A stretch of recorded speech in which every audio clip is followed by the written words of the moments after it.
Alright, so guys, today I think I'm just going to be painting up the rest of my armor, my Thousand Sons Rubric Marines.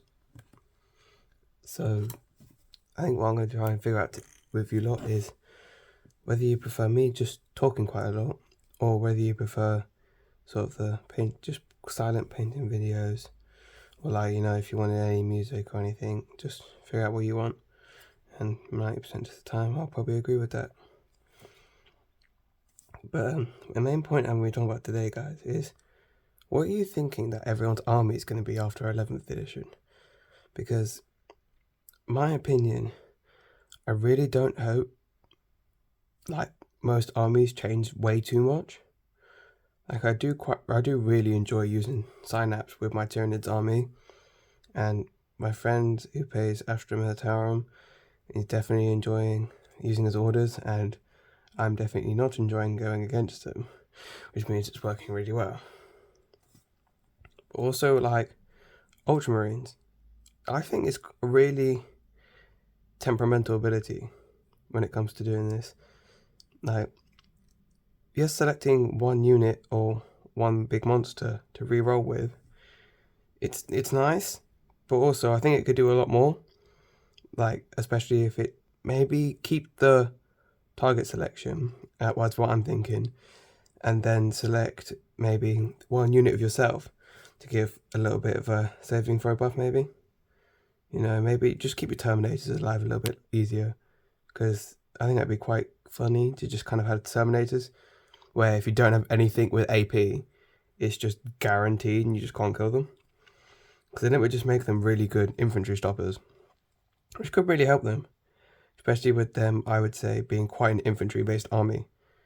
Because yes, you do have your Dreadnoughts, you got your Carriers, you got your Vindicators, Drop Pods, but most of those, I don't really see many people using, or from what I've seen, because especially when I went to Salute last weekend, which unfortunately I didn't take enough pictures to make a post about, that there was not that many Ultramarine people I would see there.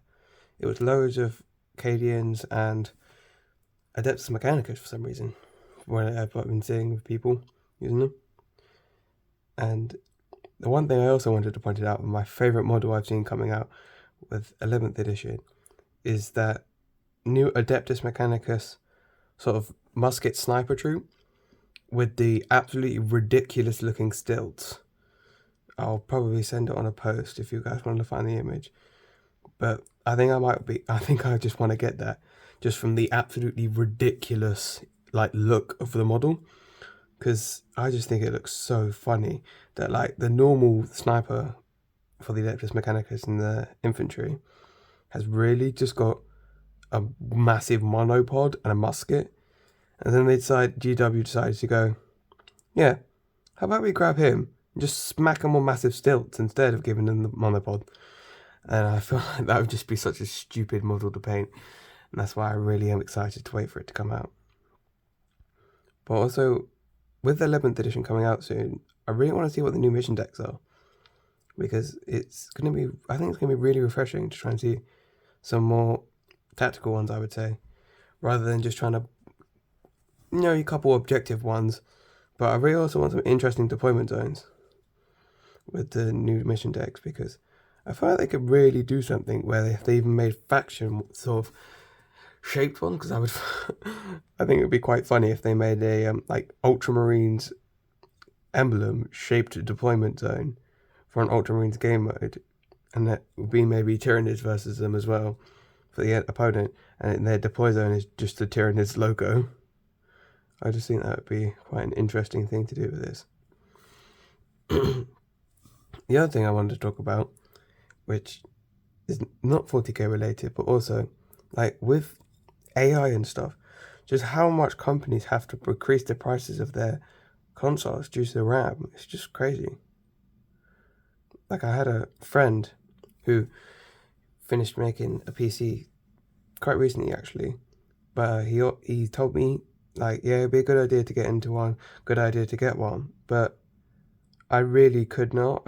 He picked the worst time to tell me, because probably a month after I'd done that, just after I'd started, getting some bits and bobs here and there, just to save a little bit of money to get this PC pass.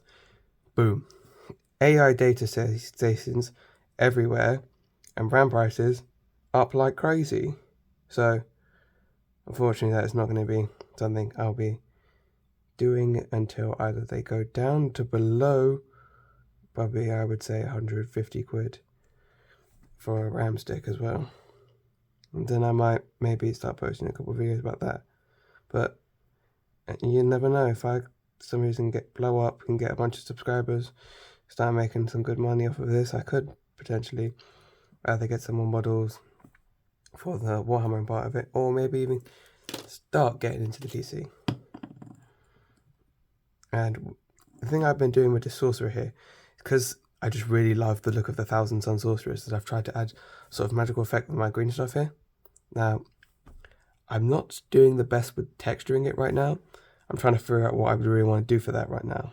But I'm really happy with how it came out. Just making it look like he's summoning some sort of mana out of his hand to just kind of strike down the enemies. But I think it'll make him look a lot nicer on the tabletop once I paint it with maybe some X-ray flame.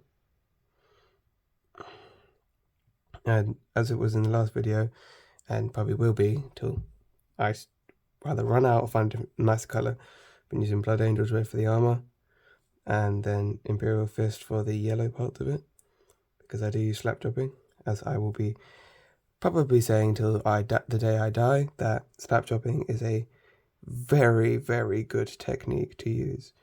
Because in my opinion, people say that it's a waste of paint, or it takes too much up paint, but I think it's a very good enough outcome for me to rather than spend so much time and like painting on a model just to get it something that I really think just looks too flat, and not making it look like, you know, the character it should be, rather than just making it look like a miniature.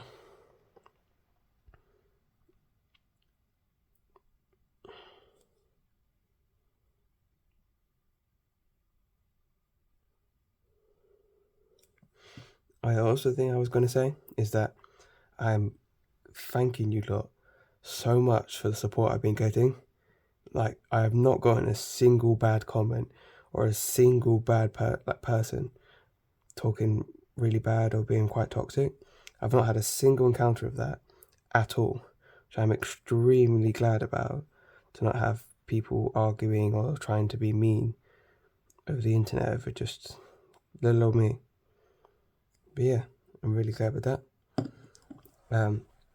I'm thinking that I should probably maybe go back to the silent video halfway through, you know, maybe now, just to see if you guys, what you want to feel for the videos.